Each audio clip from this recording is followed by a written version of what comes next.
Mähkmed Hagis esitleb.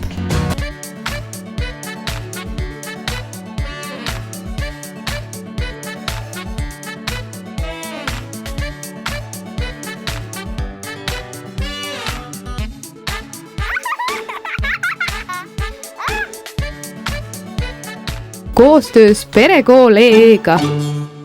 Nagu me teame, ei ole rasedushaigusega on siiski mõned uuringud, mida soovitatakse raseduse jooksul teha, et veenduda, et emme ja beebiga on kõik hästi. Uurisime doktor Konstantin Nõi ja Külli Erlangi käest, milliseid uuringuid rasedatele täpsemalt tehakse ja mida need endast kujutavad. Miks tehakse raseduse ajal screening-uuringuid? No selleks, et sellele küsimusele vastata, peaks kõigepealt aru saama, mida tähendab screening-test. Ehk siis eestikeelses tõlges on siis tegelikult sõeluuring. See tähendab seda, et suurema osa rasedaid ehk siis kõigile rasedatele pakutakse mingisugust uuringut, mis avastab mingisugust haigust. Ega screening-test ei tähenda pelgalt ultraheli uuringud. Näiteks on esimesel trimestril kindlasti suguhaiguste screening-testid ja hilisemas raseduses on ka võib-olla rasedusaegse suhkurtõve screening-testid. Aga muidugi esimene, mis pähe tuleb ikka rasedal inimesel ja mitte ainult rasedal, kui me räägime screening-testist, on ikka esimese ja teise trimestri screening. Esimese trimestri screeningutes uuritakse tavaliselt riski kromosoomi haiguse ehk näiteks Downi sündroomi esinemiseks. Umbes 10. rasedusnädalal võetakse rasedalt vereproov, mille põhjal mõõdetakse 2 raseduse proteiini. Üks osa screening-testist ehk ainult vereproov ei näita veel midagi.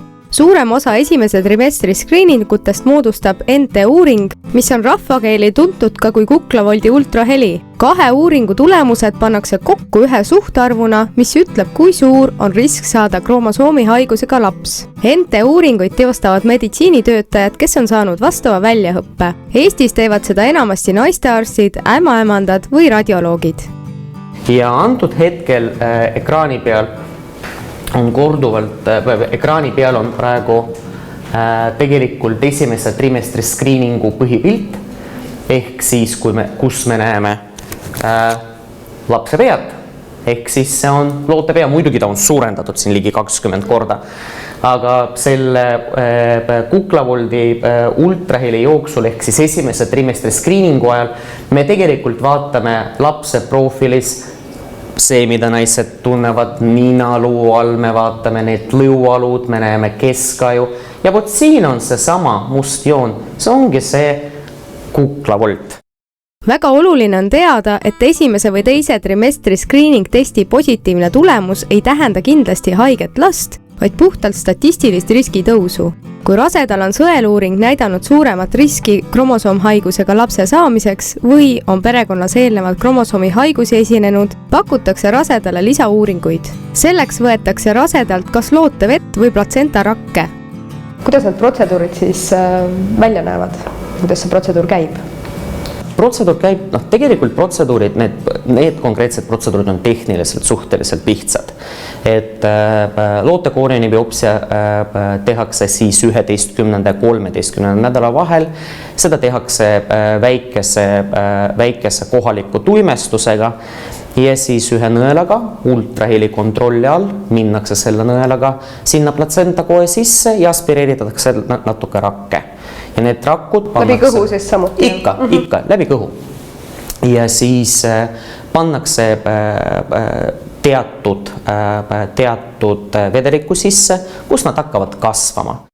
Looteve uuringut ei tohi teha enne 15. rasedusnädalat. Uuring ise on koorioni biopsiaga väga sarnane. Platsentarakkude asemel võetakse lihtsalt lootevett. Lootevees on lapse naha pealt irdunud rakud, mis pannakse samamoodi laboris kasvama ja uuritakse lapse kromosoome. Enamasti saab testi vastused nädalaga, mõnikord võib olla neid vaja veidi kauem kasvatada ja vastused saabuvad 3 nädala jooksul. Mõnel naisel tuleb raseduse ajal teha veel üks uuring.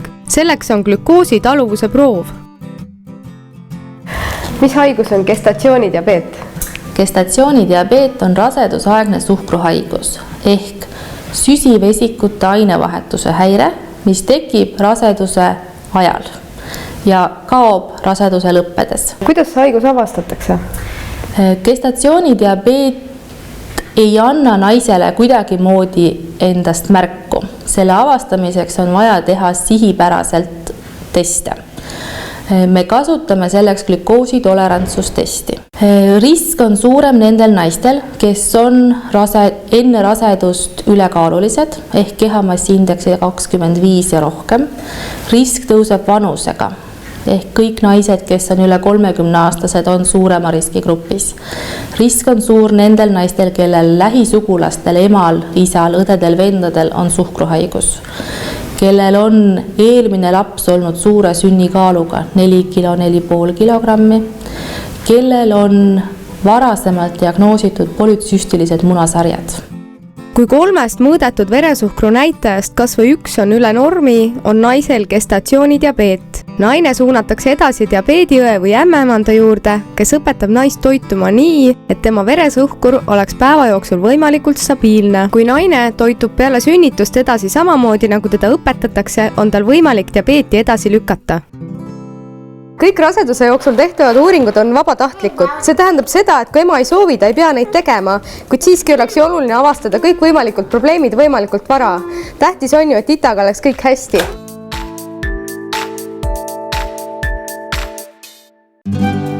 Esimene puudutus, esimene naeratus, esimene kohtumine.